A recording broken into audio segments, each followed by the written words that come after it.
이 파이어족이라는 삶의 방식 자체가 사회적으로 정해져 있는 틀을 벗어나서 내 마음대로 살겠다는 거잖아요. 그렇다 보니까 당연히 사바사일 수밖에 없습니다. 모두가 다 다를 수밖에 없어요. 그런데 일하지 않고 경제적 자유를 누리는 공식은 있습니다. 투자나 사업을 할 줄 몰라도 누구나 쓸 수 있는 공식인데요. 제스켓 홈메이드 머니, 이걸 트리니티 연구 혹은 4% 룰이라고 부릅니다. 순자산 20억 혹은 내가 매년 지출해야 하는 연간 총 비용의 25배에 해당하는 금액을 주가지수 추종 인덱스 펀드, ETF 같은 거나 채권, 금, 현금 등에 나누어서 분배하고 그냥 이것들이 알아서 굴러가서 만들어지는 평균 연복리 수익률이 6%인데요. 20억의 6%면 매년 1억 2천만 원의 수익금이 생깁니다. 그러면 그 1억 2천 중에서 절반인 6천만 원, 즉 12개월로 나누면 매월 500만 원은 생활비로 지출하고요. 나머지 절반인 6천만 원은 원금에 더하는 거예요. 원금에 왜 더하냐면 물가가 계속해서 상승하잖아요. 연평균 물가 상승률을 3%라고 보고 그걸 쫓아가기 위해서 매년 원금을 3%씩 불려나가는 거죠. 그러면 첫 해 20억 원금에 6천만 원으로 매월 500만 원을 쓰며 생활했다면 그 다음 해에는 원금이 20억 6천만 원이 되고 투자 수익금은 1억 2,360만 원, 내가 쓸 수 있는 금액은 연간 6,180만 원이 됩니다. 이야기는 말 그대로 내가 아무 일도 하지 않아도 물가 상승률에 맞춰서 투자 수익금도 늘어나고 내가 쓸 수 있는 생활비도 늘어나고 원금도 늘어나기 때문에 현재 기준으로 월 500만 원 쓰는 생활 수준을 유지하면서도 투자 원금을 까먹지 않고 지속할 수 있다는 공식입니다. 참 쉽죠?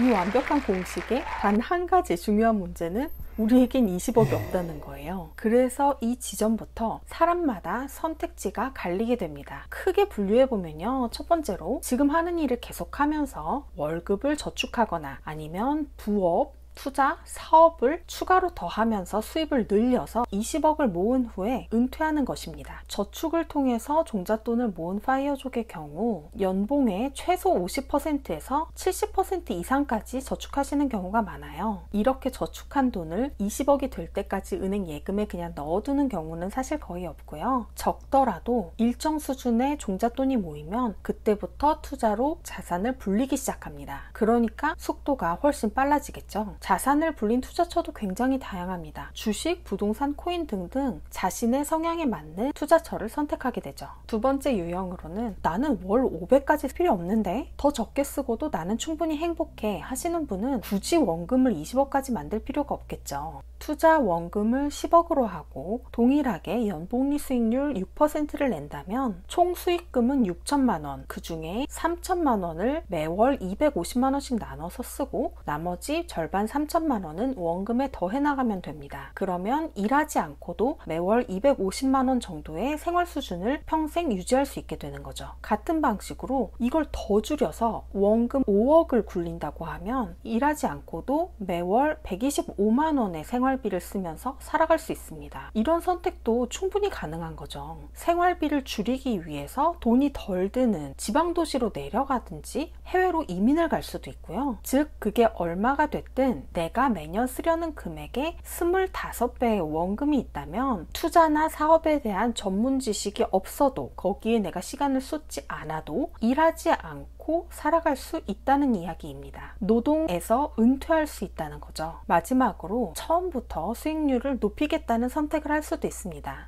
첫 번째 유형에서 좀 연결되는 이야기이긴 한데요. 연 6%라는 것은 정말 내가 아무것도 안 했을 때 내 노력이 제로로 들어갔을 때의 평균 수익률인 거잖아요. 그보다 더 높은 수익률을 내기 위해서 내가 더 적극적이고 공격적으로 사업을 하든 투자를 하겠다고 하면 그보다 훨씬 더 적은 원금으로 시작해서 빠르게 자산을 불려나갈 수 있겠죠. 제가 선택한 방식이 분류하자면 여기 들어갈 텐데요. 저는 훨씬 더 극단적으로 종잣돈 단계에서부터 레버리지를 적극적으로 활용해서 돈을 모으는 시간 자체를 아끼고 직장마저 퇴사해서 수익률을 올리기 위해 투자를 공부하고 실행하는 시간을 극대화하는 전략을 저는 택했습니다. 제가 이런 선택을 할 수밖에 없었던 이유는 이전 영상에서 말씀을 드렸었어요. 어쨌든 어쨌든 크게 분류하면 이렇게 3가지 정도로 나눌 수 있겠지만 세부적으로 들어가면 정말 사람마다 다 다른 수천 가지 수만 가지 방식이 있게 되는 거죠. 이렇게 다양한 방식이 있다는 것은요, 4% 룰인 기본 공식에 자신의 상황과 성향을 더하고 내가 미래에 어떤 삶을 살고 싶은지를 대입해보면 거기에 맞는 나만의 맞춤 로드맵을 만들 수 있다는 거예요. 기본 공식을 반드시 따라야 하는 것이 아니고 그걸 바탕으로 수많은 변주를 할 수 있다는 거죠. 어떠세요? 막연하게 파이어족이 되려면 20억이나 있어야 된다고? 이렇게 생각했을 때보다 이 공식을 바탕으로 나만의 로드맵을 그릴 수 있다고 하면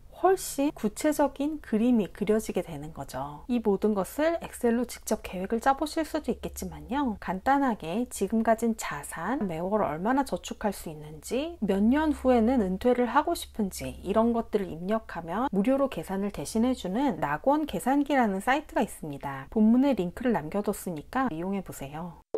중요한 거는요, 나의 파이어족 로드맵은 누군가 대신 짜줄 수가 없고 반드시 본인이 직접 짜야만 한다는 거예요. 사람마다 지금 처해 있는 상황도, 장단점도, 성향도, 미래의 꿈꾸는 모습도 다 다르기 때문입니다. 그래서 성공 사례가 참 다양하게 많지만 그 어떤 것도 100% 똑같이 따라한다는 것은 사실 불가능해요. 왜냐면 나는 그 사람이 아니니까요. 누군가는 사업을 해서, 누군가는 부동산 투자로, 누군가는 주식이나 코인을 통해서 파이어족이라는 꿈을 이루었는데요. 똑같이 주식 투자를 해도 누군가는 기술적 매매, 단타라고 하죠. 스캘핑이라든지 데이 트레이딩을 통해서 높은 수익률을 올리고, 또 누군가는 1년에 겨우 한두 번밖에 거래하지 않는 가치 투자를 통해서 그만큼의 수익률을 만들어내기도 합니다. 그래서 파이어족이 되는데 성공한 분들이 공통적으로 말씀하시는 것이 나 자신을 알아야 한다는 거예요. 파이어족이 되고 싶은 건 단순히 돈에서만 자유로운 것이 아니라 그 정도 수준의 경제적인 조건을 만들어가는 그 과정, 그리고 그 이후의 삶까지 진정 자유롭고 행복한 삶을 누리는 게 진짜 목적이니까요. 사회적 통념이나 다른 사람들의 시선과는 아무 상관없이요. 그래서 만약에 내가 뭘 원하는지 모르는 상태에서 경제적 조건만 충족돼서 파이어족이 된다면 오히려 삶의 의미를 잃어버리고 무기력함이나 우울증을 느끼실 수도 있습니다. 어떤 파이어족은 은퇴 후에 일을 완전히 손에서 놓고 여가나 취미를 즐기면서 살아가기도 하고요. 또 어떤 파이어족은 돈을 벌지 않아도 사는데 아무 문제가 없는데도 노는 것보다 사업이나 투자를 하는 게 훨씬 즐거워서 이전보다 훨씬 더 많은 일을 벌이면서 바쁘게 살아가기도 해요. 전과의 차이는 뭘 하든 그게 돈 때문에 하기 싫은데도 참고 억지로 하는 것이 아니라 온전히 나 스스로 원해서 내가 하고 싶은 일만 하면서 살 수 있다는 거죠. 그래서 무엇이 맞고 틀리다는 정답의 기준이 없는 거예요. 그런 식의 비교 평가는 자본주의의 피라미드 안에 갇혀 있을 때나 해당되는 얘기지 거기서 벗어난 파이어족에게는 해당되지 않습니다. 이 모든 방식들이 각자가 선택한 정답인 거죠. 그래서 파이어족이 되고 싶다면 이런 다양한 성공의 방법들과 삶의 형태들을 책으로 먼저 간접 경험을 해보면 좋더라고요. 그러면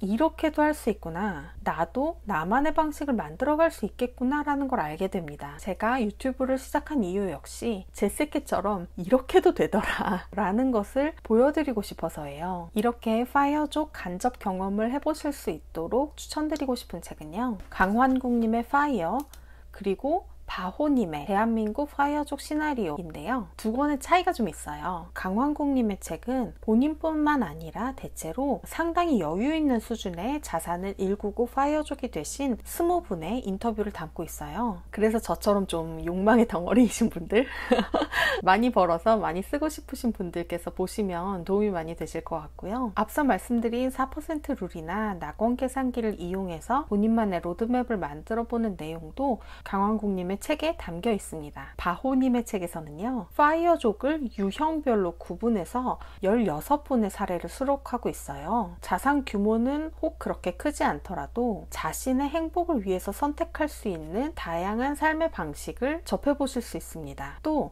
MBTI별로 자신은 어떤 성향의 파이어족이 맞는지 테스트해보실 수 있는 재밌는 코너도 있더라고요. 다른 좋은 책들도 많지만 이 두 권이 비교적 최근에 출간된 책이고 국내의 여러 사례들을 다루고 있어서 제게는 현실적으로 참고가 많이 됐습니다.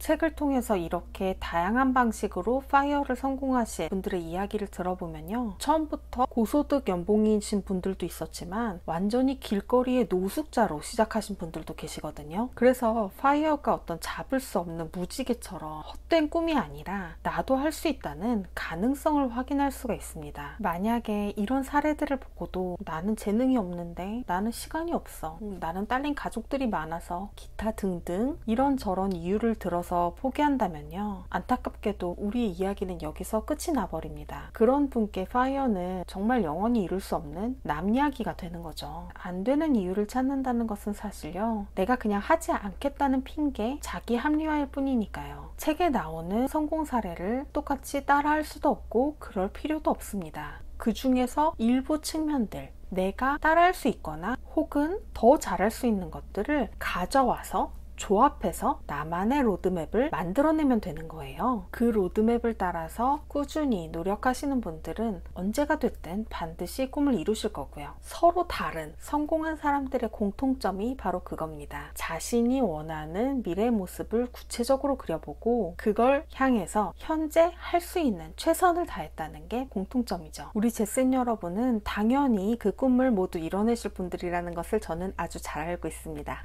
저 역시 꿈을 향해서 달려가고 있는 한 사람으로서 여러분과 그 길에 함께 하게 돼서 너무너무 기뻐요. 최선을 다해서 앞으로도 도움이 될 수 있는 컨텐츠로 찾아뵙도록 하겠습니다. 구독과 좋아요, 알림 설정해 주셔서 너무너무 감사드리고요. 이번 영상 관련해서 더 궁금한 점이 있으시거나 제세캐스에게 하고 싶은 이야기, 앞으로 다뤘으면 하는 주제가 있다면 언제든지 댓글로 의견 알려주세요. 영상을 끝까지 봐주신 제센 여러분, 오늘도 최고로 멋진 하루가 되실 거예요. 저는 다음 영상에서 다시 만나 뵐게요. 감사합니다.